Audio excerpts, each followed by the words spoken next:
What is going on, everybody? Welcome back to another episode of JohnnyVTV Live. Join with me, my crew, my guys, Nick Durst, Kyle Donnelly. What's happening, boys? What's up? Excited. We have a special guest later on. We'll see. But it was an interesting weekend in the NFL, and Kyle he's cheering on the one seed in the AFC. His Titans. Kyle, buddy, you're frozen like Walt Disney.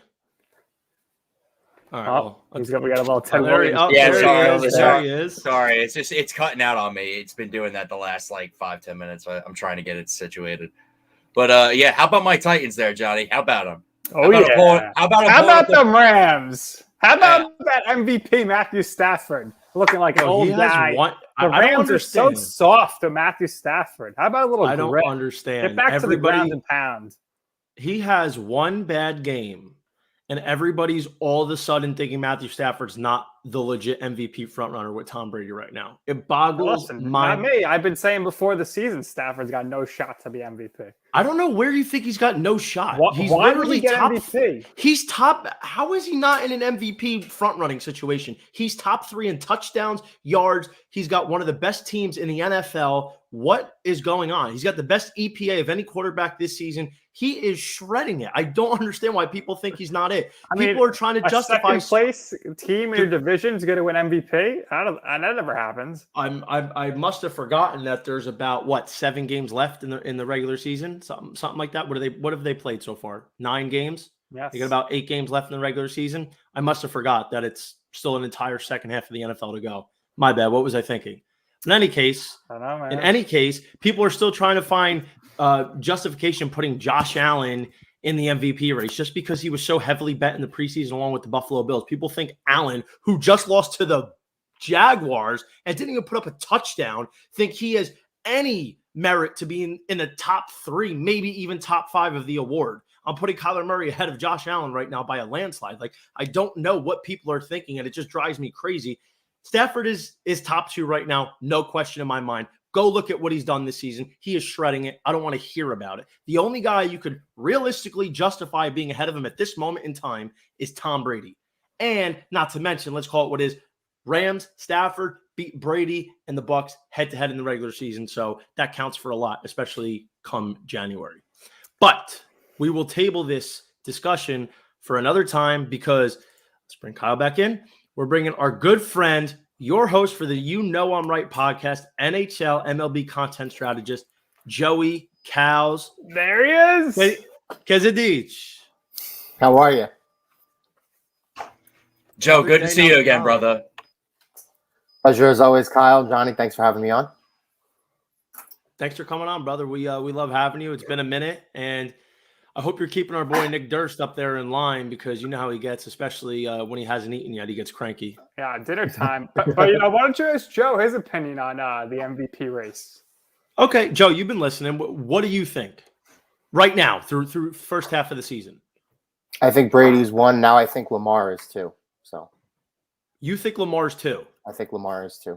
Why do you think Lamar's 2? I'm curious about this because I was hearing some stuff about on ESPN's Get Up about it. I think that AFC North division is very difficult, kind of like the NFC West. I think a lot of people don't really give it the credit I think it deserves. I think the Bengals over the last couple of weeks have come back down to earth, but I still think they're a pretty good team. I'm not going to hold that one performance that Lamar had against the Bengals against him. And I think last Sunday, that game against the Vikings could have gotten out of hand, and he was the reason why they won. He had that outstanding performance on Monday night against the Colts, which is the reason they won that game. So it seems to me there are at least right now 2 or 3 games off the top of my head where you're looking back on it and you're saying to yourself, wow, Lamar was clearly the best player in that game, was clearly the player who won that game for his team. And obviously you have to love Tom Brady, but I make this argument all the time. When you have Mike Evans, when you have Chris Godwin, when you have Antonio Brown, when you have Tyler Johnson, when you have Gronkowski has been out the last couple of weeks, but when you have Gronk, when you have O.J. Howard, Cameron Brate, Leonard Fournette, Ronald Jones, Giovanni Bernard, I want to give Brady the MVP. I do, and I think he's the front runner. But that team is so stacked offensively, and I think it's the same case with the Rams. And I don't want to hold that necessarily against both players. I just find what Lamar is doing with the Ravens and what they have right now, especially with all the injuries at running back. They lost Dobbins before the season's even started, and they're still pretty effective running the ball. They literally signed Devontae Freeman off the street. He's had a couple touchdowns. Lev Bell off the street. He's had a touchdown or two, I believe. They signed Latavius Murray earlier on the season, and he hasn't really been impressive, but the reason why that offense is still kind of moving and churning is because of Lamar Jackson. And I think Kyler Murray is probably, if I'm going to rank him and Stafford, they're very close to even. I'm probably going to give the slight edge to Murray, but he's not going to stay healthy. And that's going to ultimately be a huge problem. So right now I would have it Brady 1, Lamar 2. I definitely think Josh Allen has fallen off. And I think a lot of people were very, very high on Herbert. And I think they were too high on Herbert. So I think that hype train has come down to earth a little bit too. So listen, I hear your point. That's fair. Lamar's playing some good football at certain points. Here's one thing that bothers me. He's been way too erratic too many times this year. Now I'll say this. His numbers could look a lot better. His receivers have let him down a handful of times. You look at the Detroit game. You looked at last week when Mark Andrews, I think he dropped like a 30-yard tutty. He's had some miscues on his receivers end where he put the ball where it needs to be. But I watched him a lot so far this season. He's missing guys. He's not putting the ball where it needs to be in just regular spots. And listen, that signature Colts comeback, the numbers it's an unbelievable stat line. But a lot of it was done in garbage time with the Colts sitting back on a 22-point lead, I believe. And listen, he got it done. He got it done. That goes in the books. That's a great stat line. But then you look at Minnesota, another great stat line. 2 interceptions when it comes to the game on the line. Like he throws an interception that luckily the defense bailed them out in overtime where Minnesota just had to get down a field goal range for Greg Joseph to bang one through, and that game's over. Lamar's had some very good moments this year. But then you look at, like, they were fortunate to beat Detroit. It took Justin Tucker making an historic 66-yard field goal to beat them. They really shouldn't have beat the Colts. Arguably, they should have maybe not beat the Vikings. Comes down against Kansas City. They shouldn't have beat Kansas City either. Edwards-Helaire fumbles the ball, in milking clock time. So there's been a lot of things that have gone Baltimore's way. But in terms of Stafford, I honestly don't think it's close right now. You look at the numbers, you look at the record, he has a direct effect. Like, okay, yeah, his team is great. That's fine. But you look at what the Rams have done with like Jared Goff, and it's a monumental difference, night and day of this situation here. And I think just because Stafford had one bad game, had Stafford come out, throw for 300 yards and 3 touchdowns, which I thought he was going to, I think we're having a much different conversation today about who the MVP is. I have a nugget about that game on Sunday that I think Kyle will maybe not appreciate, but I was given insider info last week that Stafford is actually hurt right now and probably shouldn't have. His back is bad, very bad. He was so bad that he canceled on both specific football and non-football appearances last week. He really shouldn't have been active. He's been that bad, and I don't think the Rams trust their backup situation enough to have Stafford be inactive. So, but I don't take anything away from the Titans. I think that Titans team is really, really good, even without Derrick Henry. And I think if you put Derrick Henry on that team, they are legitimately one of the 2-3 best teams in the AFC with a legitimate shot at the Super Bowl this year. Yeah, sorry about that, Joe. My camera was cutting out on me as you were talking to me before. Tennessee, really what was the big part of their game on Sunday wasn't necessarily what they acquired on Monday in Adrian Peterson. It wasn't even on that side of the ball, really. It was their defense. Their defense came to play on Sunday night. They said, you know what, to hell with what everybody else is saying. We're going to show up. We're going to ball out. And they did what they did. And they made Stafford look like not an MVP candidate. And you could say what you want, John. I mean, he got his numbers at the end of the game, but Tennessee's defense held him to, I think it was like something like 323 total yards of offense. That's really good considering how bad Tennessee's defense was considering all year.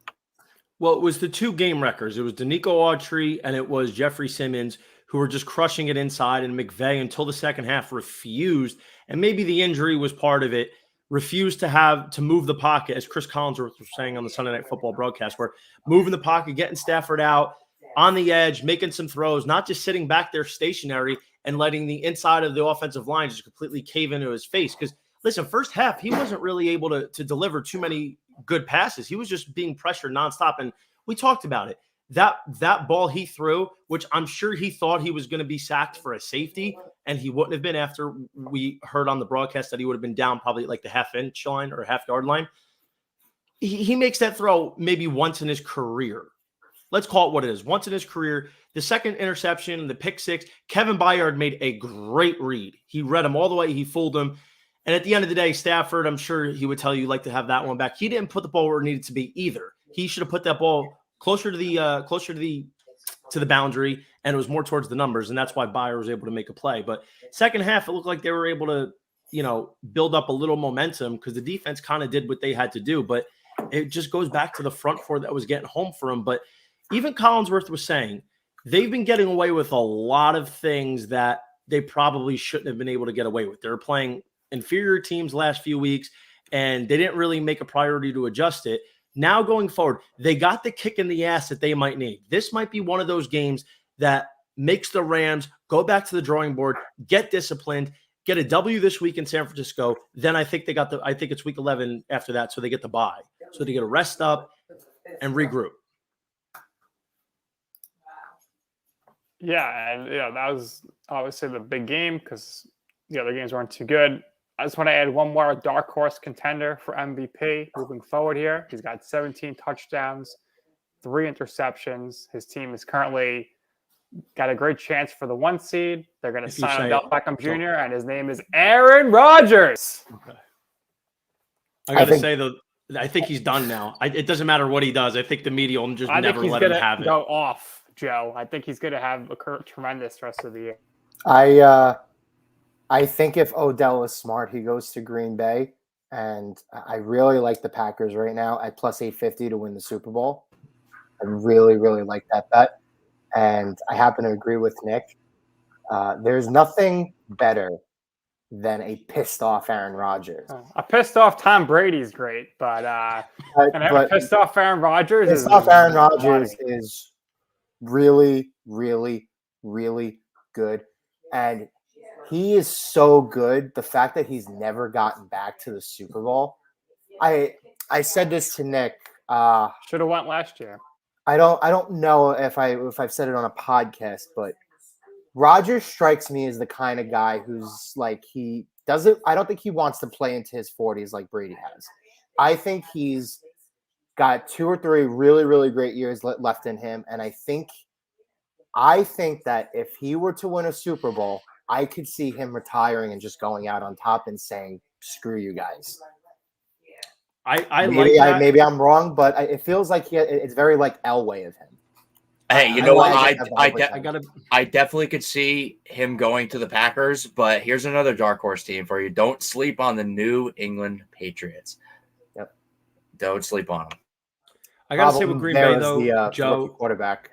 But Joe, Arizona, Green Bay. Here's the problem with them. If they don't get the 1 seed, they're in trouble in a tough NFC because what advantage they have in Green Bay? Who's going to challenge them in the Central? Hold on. Everybody relax. Hush bet. To quote Aaron Rodgers, relax. I love it, Johnny. I'm muting you, and I'm muting you. Listen, if they don't get the 1 seed, here's why it's an issue. The biggest, I guess, aid that they have is come January, teams got to come up to the cold weather. The Rams are a warm weather team. The Bucs are a warm weather team. Yes, they went up to Green Bay and done it last year, and they could do it again. Brady has always been a cold weather quarterback up until last year. But now you don't get the 1 seed. Aaron Rodgers and the Packers, they got to go to Florida and play Tom Brady, which let's call it what it is. Aaron Rodgers has not had much success in Florida in his career. Going to LA, could they beat the Rams? Sure, they could. But if the Rams defense stays healthy, maybe they get Sebastian Joseph Day back up the middle. We don't know with the torn pec situation. He could be running for his life. It could be a tough one with Ramsey and Devontae Adams. And do we think Green Bay's defense is going to hold up against a tough Rams offense? It's possible. They definitely could. But I just think if they didn't win it last year, they're not going to win it this year because the NFC is even better than it was a season ago. So the Packers haven't improved, in my opinion, from last year to this year. Of course, they got Rodgers, Adams, free Aaron Jones, A.J. Dillon's running like a madman right now. But there's still a lot of question marks. And yes, they get David Bakhtiari back to all-pro left tackle. But at the end of the day, they're still having to face a lot of tough teams in the NFC. Now you even have to worry about Dallas. Dallas wasn't a problem last year. Even though they got dropped by Denver last week, you still got to worry about them as well. Now, everybody may quietly give your input. Well, I think you're forgetting a major team here in the equation, and that is the Arizona Cardinals, who, with Colt McCoy, whipped the 49ers. I think it's time for you to admit the Cardinals are going to the playoffs, Johnny V, and they have a chance to win the West. I think they have a great shot at the 1 seed. I really do. Sure, they have a great shot. They surprised me. I thought it was time for the Niners to wake up at home against Colt McCoy. Shanahan's horrible. He's horrible. He is horrible, bro. Matt Ryan made another great head coach, or another guy a head coach. It's what he does. Shanahan is a fraud. He thinks he's King Midas. Everything he touches turns to silver. It's King Midas in reverse, as Tony Soprano would say. Everything turns to you know what. So I'm not convinced that Kyle Shanahan and the Niners. The Cardinals absolutely look legit. Their schedule gets a lot tougher in the second half, though. Now with Rugrat, a.k.a. Kyler Murray, hobbling around, I just don't know if Colt McCoy is going to be beating the better teams in the NFC. So it remains to be seen. They got another game against LA. That's going to be a pivotal one. So the Cardinals, I think for sure, they're going to be in the NFC playoff race, much to my surprise coming into the season. That's another team that could give Green Bay problems. So the NFC has some real contenders this year. And I'm not sold that if Green Bay doesn't get the 1 seed, that they're going to be a true threat to win it all. Hey, 3 quick things here real quick from me, and I'll wrap it up. Yeah, 3. I know, 3. Tom Brady makes it 3 to 28 comebacks is, so perfect by my wife. You got the Green Bay Packers. Who's going to challenge them? Who's going to challenge them in that division in the NFC Central? I mean, please. Nobody, but they could get a 4 seed. I believe they're in the North, but yes. NFC North. Excuse me, not baseball. Sorry. And then you got down there in Atlanta. All right, they're contenders down there. I don't care what you say. No, they're not. No, they're not. I've seen I've seen this movie many times, Kyle. Good football down there, my friend. Kyle, if it wasn't for Matt Ryan yet again having to come with another game-winning drive, 4th quarter comeback, Atlanta blows an 18-point lead, which they technically did because they were down.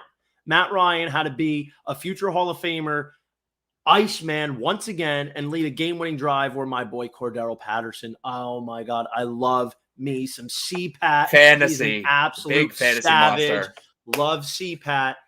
But Atlanta's no contender. The one positive they have on defense right now, aside from like Grady Jarrett, is AJ Terrell. He is playing like one of the best corners in football. Terrell Island is shutdown island right now. The only other corners right now that are right in the tier with him, Jalen Ramsey and Trayvon Diggs. That's it. I might be missing one, but point is AJ Terrell is elite right now. He should be starting in the Pro Bowl the way he's playing at the moment.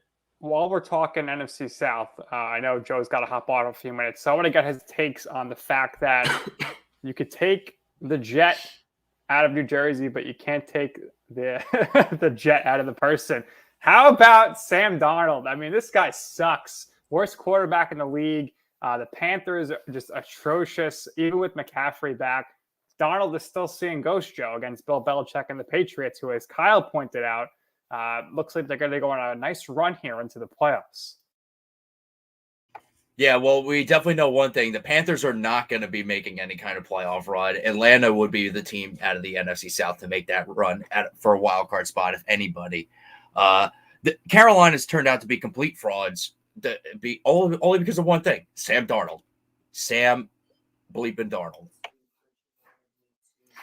Yeah, I was shocked because Darnold actually played well the first 3 weeks of the season, and then it kind of seemed to all go to hell. But Once McCaffrey goes down, it's a much different story. it is a much different story. He and it played doesn't this matter- weekend. Yeah, it doesn't matter how good DJ Moore is, and the connection with Robbie Anderson hasn't really translated. Not that Robbie was any good as a Jet. He is what he is. He's a third receiver. He's a deep threat over the top. My one point about the Packers, just to go back and make it quick, everybody says every year, you got to go into Lambeau, you got to play in the cold weather, blah, blah, blah. I think we have 20 years of intel here now to know that the intimidation factor of Lambeau Field, I think, in a playoff game is totally gone. I don't see it. They lost to the Bucs last year. They should have lost to the Cowboys in that game where Dez caught it. The Giants have gone in and beat them twice. Cold weather teams. Giants are are cold weather team. Brady's a cold weather quarterback though. So, but I mean, I just those are two good points by Johnny there. Yeah, but at the same time, I don't think that having home field for that and like that particular team is really going to make a difference. The only game where I think it would, make a significant difference in the event that the Buccaneers were to get the 1 seed, and then you would have Rodgers traveling to Tampa in a situation where likely maybe it would probably be even a divisional round game, not even like he doesn't do well in game. Florida too. That's why Right. Sean Payton moved their neutral game to Jacksonville, because he put in the research and said Aaron Rodgers career-wise has struggled in the state of Florida. It might be the heat, the humidity, but I know the reasons for Joe. that. Hey Joe, before you go, I want to get one of your games here. What's the Week 10 matchup you're looking forward to the most? I haven't looked at the schedule yet. You're catching me on the fly over here. Come right, on. so You want to see Mike White and the Jets taking on the Bills, Jeff. I want to see Mike White stay healthy first, and then we'll figure out the rest. Going through the schedule off the top of my head, probably Chiefs. Yeah, the Sunday night game, the Chiefs and the Raiders. I think the AFC West is a gauntlet, but I don't think they have a legitimate team that I would put into Super Bowl contention. I just think they're 4 really balanced, kind of good teams that could win 9, like go 9-8 or 10-7. I don't think the Chiefs are as good this year as they have been in years past, although I do think that if there's a team that's going to make a run and get to 11 or 12 wins and win that division, it's probably them just because of the pedigree. But I think that's a huge matchup, because the Chiefs here lately have struggled against the Raiders and the Chargers. And I think if they do want to win a division, they're going to need to win one of these games. And this game is obviously on the road, so it's a huge game that they must win. That Chiefs offense is not explosive anymore. I think a lot of teams have totally figured them out. You have enough intel on them. I don't think Derek Carr is an MVP candidate, but he's certainly playing still like one of the 5-6 best quarterbacks in the league. So I think this game is going to go a long way to determining who's going to win the AFC West, because I don't think it's going to be Denver, although I do still kind of like the makeup of that team. I think the Chargers here have given people room for pause in the games that they've had against good teams. They've kind of looked shaky, right? So Raiders have played beyond expectations, even with the John Gruden situation. Despite all the Chiefs' problems, they're still 5-4 and right there. So I think this is the game you got to watch out for. So do you think is this a Chiefs blowout where they flip the switch? I don't think they are good enough to blow teams out anymore. Well, okay, let me ask you this, because I was watching the game with my buddy, and we're watching the final drive. I think it was 3rd and 10. Mahomes rolls right, off balance, throws a dart to Tyreek Hill for 13 yards, picks up the first down to end the game. And he said that might be the signature play that turns their season around. What do you think about that? Yeah, I could totally see it. I think that game was a struggle. They were up 13-0. Obviously, the Packers made it 13-7 in the fourth quarter. And honestly, they should have been tied, because Crosby missed very easily could have been tied. Yes, Mason Crossbar missed 2 field goals. Yeah. Yep, absolutely. Great point. So, like I said, I don't think they're good enough to blow anybody out. I'm looking at the line of this game quick. I see the Chiefs at -2.5. My first initial gut reaction is to want to jump on the Raiders for some reason. So, make of that how you will. That was my initial thought too at home. They've been playing the Chiefs tough. They beat them last year. They put up 40 on them. Listen, the Raiders are in trouble. They are in big trouble. I think they could start fading fast as their winnable games are behind them. Their second half of the season schedule gets a lot tougher. Yeah, one of those teams is going to fade. It's going to be the Broncos or the Raiders, I think, because I think the Chargers are too talented, and the Chiefs, like I said, have that pedigree. So I think this is one of those games, though. It's always divisional. Derek Carr, a lot of times he's played his best football against Kansas City, so I think maybe this is going to be one of those where he pulls one out at home in prime time. Remains to be seen, but I'm excited. I'm excited for the Sunday night game. And my initial reaction was to go on the Raiders as well, the home team getting 2.5. But I want to see where this goes. I got to be honest. I think if I could get the Chiefs under 3, I might lean that way. But right now for me, it's too early to make a call on that. I need to think about it a little more because I just want to see. I want to back Kansas City. I want to give them the benefit of the doubt. So I might have to table this until later in the week. But, Joe, we know you got to go. We appreciate you coming on. Definitely look forward to having you on again soon. Stay well, man. Best of luck this week. Of course. Thank you again for having me on. Appreciate you guys. Kyle, love watching your Titans. Hope Derrick Henry does at some point come back. And for everybody who wants to listen to Nick and I, so you know I'm right, you can find us everywhere, Apple Podcasts, Spotify, iHeart. We're on YouTube. We recently just changed the logo. We changed the color scheme.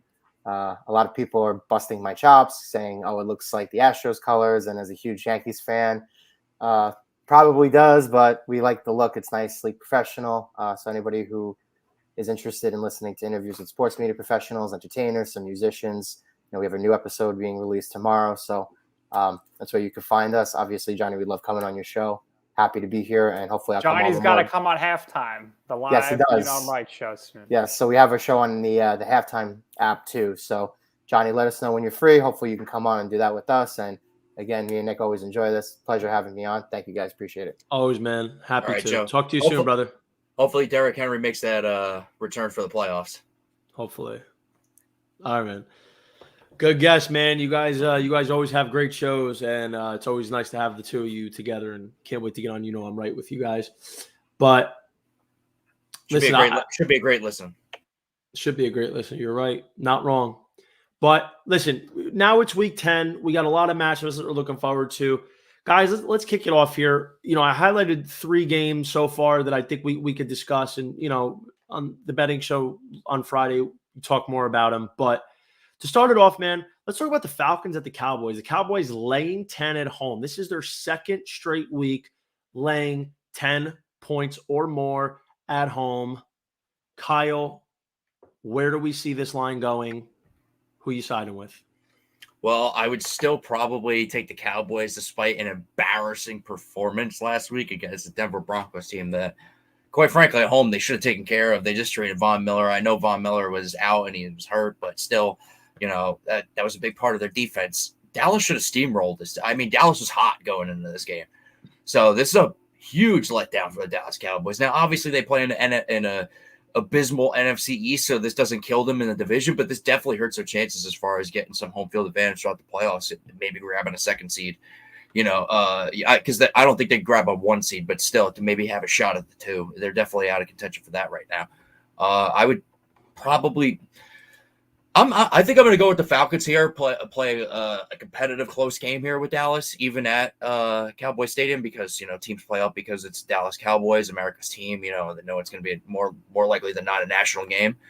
And I'll probably figure this one at the over here, being that you got 2 offenses that can put it up. What's interesting about this total? I looked at it this afternoon. It was 53 points. Now, when I was putting it in here, jumped up 2 points. So somebody's taking sharp action on this over. It moved a lot in one day. That's a good point. 2 points is a lot. Yeah, that is a lot of points, especially in one day. But back to this game here, Kyle, Nick. Guys, listen, I want to say I'm taking the Falcons plus 10. I really do. They are coming off a monumental win, but this would be just like Atlanta to just let down. Dallas on the other end coming off a brutal loss.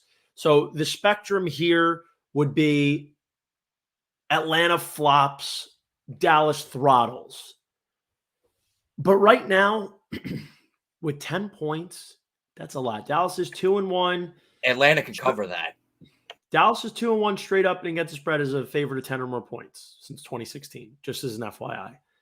But I don't know, man. Matt Ryan's playing good football. 13 touchdowns and 3 picks in his last 6 games. I mean, he had an amazing game against a brutal New Orleans defense, one which I thought they had no shot to put up any kind of offense. You got Cordero Patterson, that is one of the best offensive players in football, bar none right now. He's the new Swiss Army knife. Yeah, he's playing some of the best football. I mean, let me say this here, though, and this I think is important. Take it for what it's worth. Dallas's defense, to me, they've got playmakers. They've played well at times. I just don't buy them as an elite unit, though. There's something missing there. There's something missing for me to say Dallas is an elite unit. This is the key number for Atlanta to win this game, I think. They have to score 27 points to have a shot to win this game. They're 3-1 this season when they score 27 points. As far as the cover goes, I think I'm going to side with Atlanta. I know Dallas, they could run the ball with Zeke. They're going to run it down Atlanta's throats. But I think A.J. Terrell is playing fantastic football. He's going to match up with probably Amari Cooper more on the outside. Although if CeeDee Lamb lines up as the X a little bit, he'll probably get one of them. But I think it's probably going to be more likely Cooper. So Lamb's going to be able to get loose. But facing the former defensive coordinator or head coach for Atlanta, now Dallas defensive coordinator Dan Quinn, I think Atlanta, Matt Ryan's going to know what to expect, having faced that Dan Quinn defense for years in practice. So I can see, and on the other side, Dan Quinn knows what Matt Ryan does. But I think Dan Quinn, while he knows what Matt Ryan's going to do, I think I'm going to give the edge to Atlanta.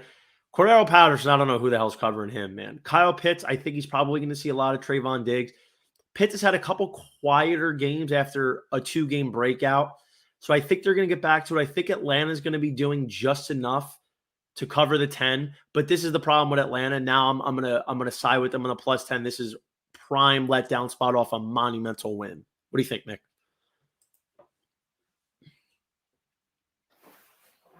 Yeah, I like the Falcons here. Plus 10. I think they're going to score. Cowboys looked uninspiring last week. And as you all point out, in the Dak Prescott era, the Cowboys are under 500 against the spread coming off a loss. So, that doesn't tell you much. It's very close there, 16-17. But Matt Ryan has always played well against the Cowboys. He's always had success. I think the Falcons are going to score here. The Broncos are putting up 30 points against the Cowboys. You'd think the Falcons, who have much better offense, are going to be able to do the same. So I definitely think the Falcons will certainly keep this one close. So I would definitely pick the Falcons here plus 10. Olamide Zaccheaus is now going to become a nice little role player there for Atlanta. Well, I think he might have a solid game as well this weekend to help Atlanta cover that number.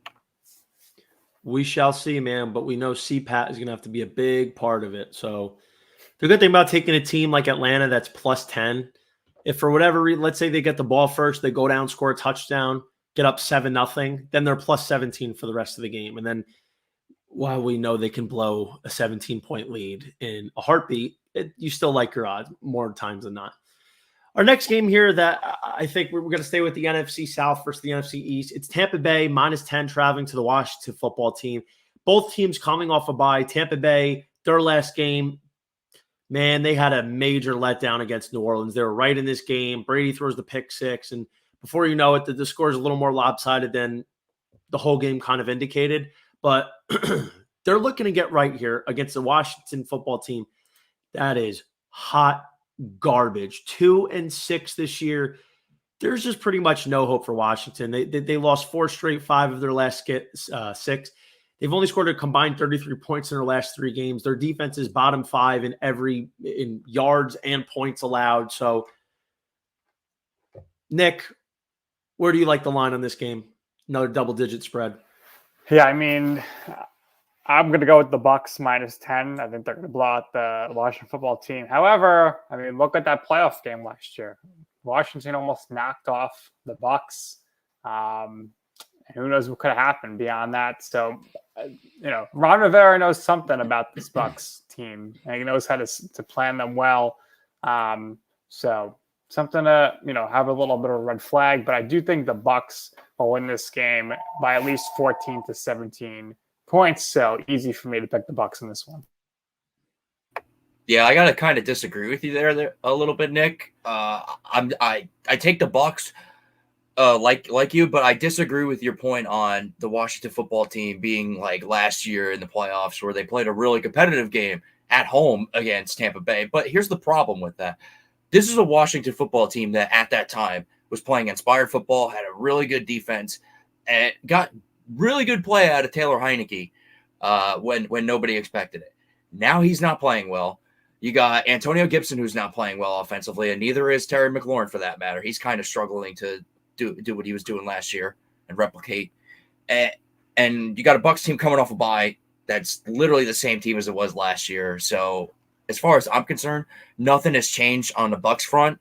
And other than maybe Antonio Brown not being in this game this weekend, but other than that, well, let's hope he is. Let's hope he is. Absolutely, let's hope he is. But as far as I'm concerned, there's not much to change for the Bucks, and everything is the whole face of the Washington football team has really changed because you didn't expect Taylor Heineke to be their quarterback, and you were counting on Ryan Fitzpatrick to be that guy this year, and unfortunately, that panned out the way it did. So, listen, it's not a secret. I'll keep the suspense. I'm back in Tampa Bay -10. There's just too much of a talent disparity. That wild card game, those two competitive balances were long ago. January was long ago. So if you look at the key thing here, Tom Brady off a bye in his career is 15-4 straight up. 11-8 ATS will still get the job done. He's won and covered his last 4 post-bye games. But get this. In his career, Brady is 39-31-1 against the spread, 65-6 straight up as a favorite of 10 or more points.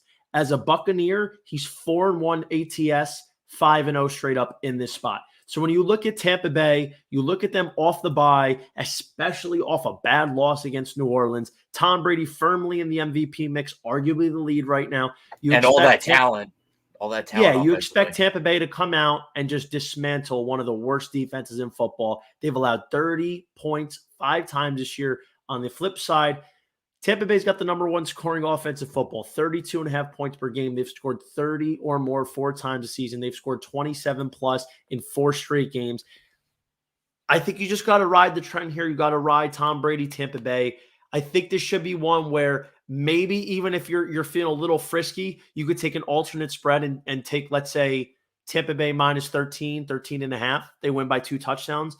It's getting a little dicey with, the backdoor covers, but I do love Tampa Bay in this spot. I think this is one where they can't afford to blow this one. And I think Brady, Evans, Godwin, AB, God help me if he plays, Leonard Fournette, their defense is getting healthier. They're all going to be ready to show up after, like I said, a bad loss to New Orleans and the bye week.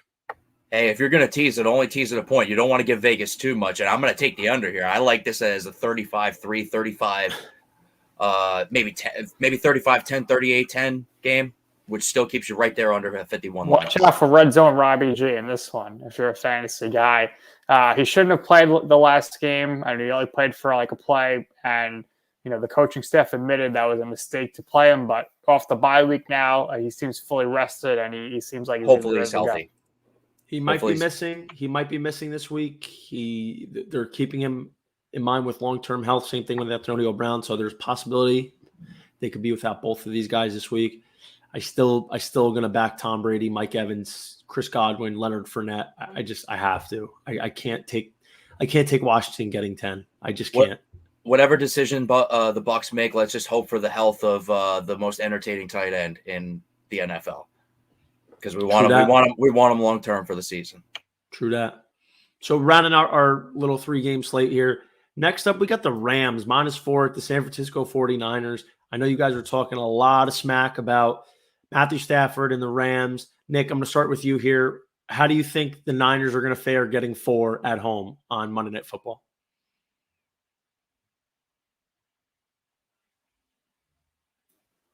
Sorry, the audio cut out there. If you're asking me, I thought maybe I heard Kyle. Sorry. Is your name Nick?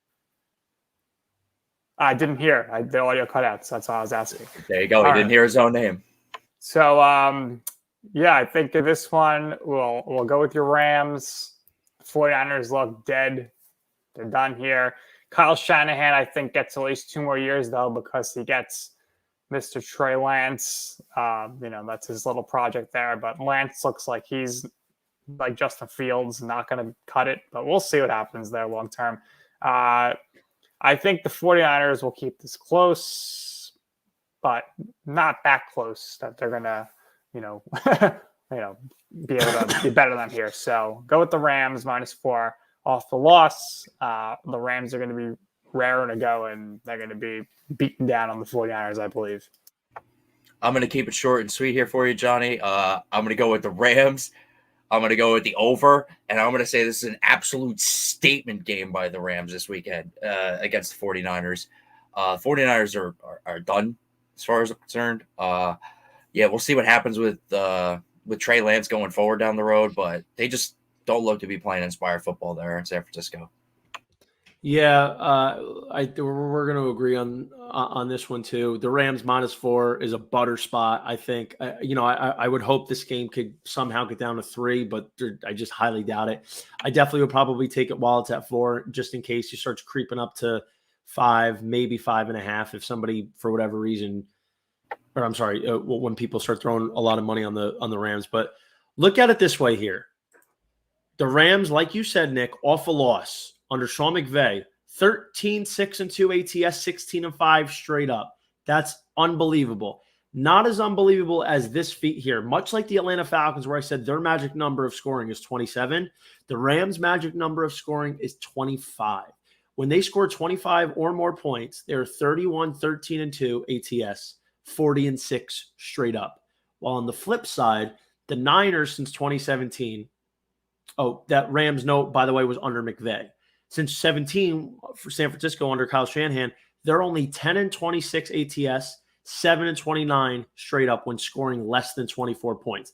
And the way the Niners are going right now, it's going to be hard to picture them scoring a ton of points. The Rams, like you said, it's a statement game, fresh off a loss.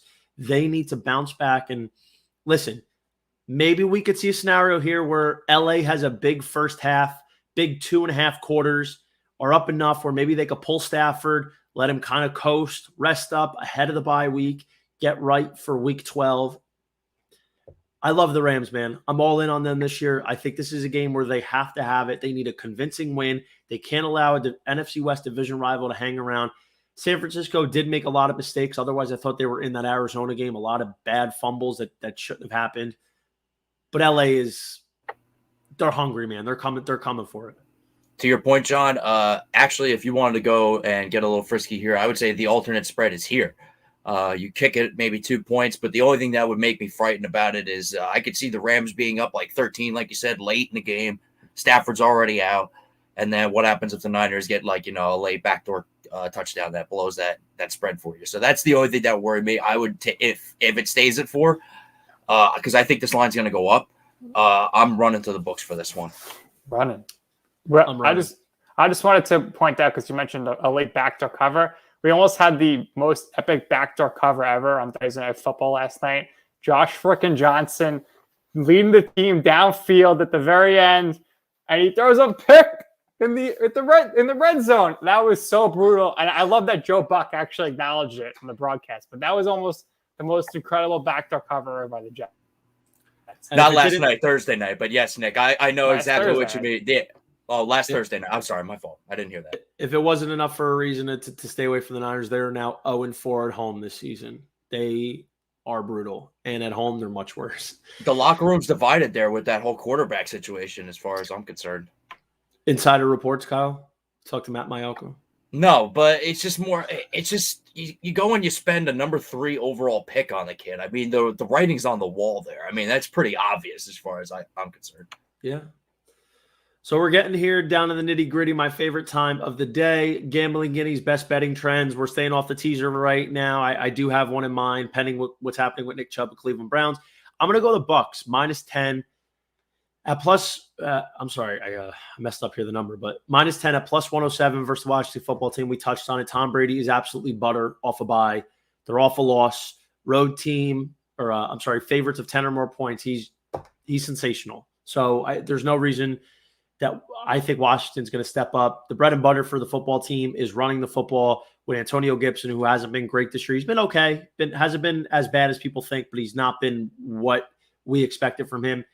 You pretty much can't run the ball in Tampa Bay Buccaneers defense, so I think we're probably going to see a little bit more J.D. McKissic if they're playing from behind. I think Tampa Bay should jump out to a pretty sizable lead by halftime and just continue to run the ball with Leonard Fournette, Rojo, and, wouldn't be surprised to see Tom Brady here pad some stats. So I would probably also look at Tom Brady's over passing touchdowns. I would imagine the number would be over 2.5. I would probably look at that as well because Brady's touchdown passes right now, and with Bruce Arians loving to pad those stats near the goal line, could see maybe 3 or 4 touchdowns for TB12. Wrapping up here, we have the Emerging Player Night brought to you by Emerge Sports Group. Our boy Jay Hen, we miss him and we want him back on the show. I decided tonight I want to go with A.J. Terrell, cornerback of the Atlanta Falcons. I touched on him earlier in the show when we mentioned the Falcons versus the Cowboys. Terrell, he's playing lights out, man. A rookie last year, showed flashes. This year he's starting to put it together. He's playing like a top 3 corner in football. Maybe right now, off the top of my head, I think the only 2 cornerbacks that you could make a case for playing better is Jalen Ramsey and Trayvon Diggs, yep. That's our Emerge Player of the Night. And Terrell is going to be called on to have a big game versus a potent Dallas pass defense. Probably going to be covering a lot of Amari Cooper, maybe a little bit of CeeDee Lamb. I don't know if Terrell's going to be traveling to the slot to face Lamb when he could be facing a bigger, more physical Cooper. That being said, Nicholas, let's hear your final thoughts. 7:45 p.m. tonight, Carnesecca Arena, St. John's getting underway, the Red Storm. Johnny, we need to not only make the tournament this year, we got to finally win a game. I mean, enough of this. Make the tournament once every 4 years, get our ass kicked right away. No. They need to contend to win the Big East. At minimum, they need to come in second place behind Villanova. They got to get to the finals of the Big East tournament. They need to get a mid seed in the bracket. They got to base. I want them somewhere between 7 and 9. I don't want no double digits this year. And let's see what Mike Anderson and the squad can do. The recruiting seems to be going well, but we need St. John's to finally win a tournament game. They need to contend for a national championship.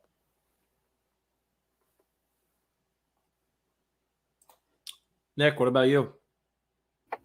Kyle, but yeah, Johnny. Or Kyle. Yeah, you're good. Sorry. So I'll touch on the Titans a little bit because I got something else to think about. Tennessee, great win, like I said, against the LA Rams. We'll see, if they can hang on to this number 1 spot in the AFC East, or the AFC conference, which they're going to need come playoff time if they're going to want to make a serious run at the Super Bowl. But let's focus on that 4:25 game this week, the Green Bay Packers against the Seattle Seahawks. You got Russell Wilson coming back off IR, and then you got Aaron Rodgers. We'll see what happens with him with the COVID protocols and whatnot. We'll see if he ends up testing negative and can play on Sunday. Hopefully, because I'd love to see 2 great quarterbacks going at it this Sunday in those 2. Awesome. On a serious note, going back to St. John's, I'm excited for the season to start. It's probably the majority of my college basketball watching, so I really can't wait to be following St. John's this year. We have a sneaky roster that can make some moves, and hopefully Iron Mike Anderson could put this all together for us because we've waited long enough. We haven't made the tournament since I was a junior there, I believe, in 2015. So I'm excited about my Johnnies. But one of former St. John's head coaches found out today, and he posted on Instagram and Twitter, Coach Steve Lavin, that he's undergoing surgery to remove cancer, and he's had a bout before, and I know he's going to pull through, and I just want to wish him the best. He's a great guy. I got to know him a lot during my time there, and just hope nothing but the best for him, but we know he's going to be all right, so we're pulling for you, Lav. So that wraps up for us. You can follow us on Twitter. I'm at _JohnnyVTV. He's at Nick _Durst. Kyle still has yet to get a Twitter 6 months later. And check us out on Instagram. I'm at the Gambling Guinea, also at JohnnyVTV. Nick's at Nick's Food and Stuff, and Kyle's at the Kyle Donnelly. I would like to also personally apologize for the worst betting slate I have ever had as a bettor. A lot of fluky stuff didn't go my way this week. It was a bad one. I won't deny it and take accountability for it. It was a very bad slate, but it's a new week and we're getting ready to bounce back and have a big one. I'm looking forward to it. There's some good value and a lot of great angles to play here for a big bounce back week of betting. Check out the betting show. Looking to do it on Friday with my guy Andrew Cayley, pending schedule. So TBD on that. Thanks for tuning in. Talk to you next week.